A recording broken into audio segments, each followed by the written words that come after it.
Hey guys, അപ്പോൾ ഞാൻ കുറേ കാലത്തിന് ശേഷം ഇതാ പൊതിച്ചോറ് കഴിക്കാൻ പോക്കണം കേട്ടോ. ഇന്നലെ ഞാൻ കുറേ പൊതിച്ചോറിൻ്റെയൊക്കെ വീഡിയോ കണ്ടിട്ടുണ്ടായിരുന്നു. അപ്പോൾ ഞാൻ രാവിലെ അച്ഛനോട് പറഞ്ഞു, അച്ഛൻ എനിക്ക് വരുമ്പോൾ എന്തായാലും ഇന്ന് പൊതിച്ചോറ് ഉണ്ടാക്കി വെക്കണമെന്ന്. അപ്പോൾ ഞാൻ ക്ലാസ്സിന് പോയി വരുമ്പോഴത്തേക്ക് ഈ ടേബിളിൻ്റെ മുകളിൽ പൊതിച്ചോറ് ഉണ്ടാകണം എന്നൊക്കെ പറഞ്ഞിട്ടാണ് ഞാൻ ഇന്ന് വീട്ടിൽ നിന്ന് ഇറങ്ങിയത്. അതേപോലെ തന്നെ എൻ്റെ സ്നേഹമുള്ള അച്ഛൻ ഇതാ എനിക്കിവിടെ പൊതിച്ചോറ് ഉണ്ടാക്കി വെച്ചിട്ടുണ്ട് കേട്ടോ. അപ്പോൾ ഇതാ ഞാൻ ക്ലാസ്സും കഴിഞ്ഞ് വരുമ്പോൾ തന്നെ ടേബിളിൻ്റെ മുകളിൽ ആ പൊതിച്ചോറ് കാണുമ്പോൾ എൻ്റെ സന്തോഷം എൻ്റെ പൊന്നെ ഒന്നും പറയാനില്ല. അപ്പോൾ ഞാൻ വേഗം തന്നെ ഡ്രസ്സ് മാറി ഇതാ പൊതിച്ചോറ് എടുത്ത് തുടങ്ങിയിട്ടുണ്ട് കേട്ടോ. അപ്പോൾ ഫസ്റ്റ് തന്നെ ഇലയൊക്കെ തുറക്കുമ്പോൾ അതിൻ്റെ മണം ഒന്നും പറയാനില്ല. അപ്പം നമ്മളിത് തുടങ്ങിയിട്ടുണ്ട് കേട്ടോ. അപ്പോൾ എല്ലാ കറിയും മിക്സ് ആക്കിയിട്ടാണ് വെച്ചിട്ടുള്ളത്. അപ്പോൾ നമ്മളൊരു സൈഡിൽ നിന്ന് ഇത് തുടങ്ങിയിട്ടുണ്ട്.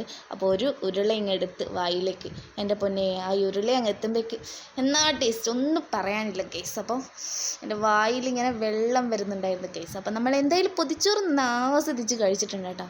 ആ ഇലയുടെയും ചോറിൻ്റെയും ആ കറിയും എല്ലാം കൂട്ടി മിക്സ് ചെയ്ത് കഴിക്കുമ്പോൾ ഒന്ന് പറയാം. അങ്ങനെ ഇതാ നമ്മുടെ പൊതിച്ചോറൊക്കെ ഫിനിഷ് ചെയ്തിട്ടുണ്ട്.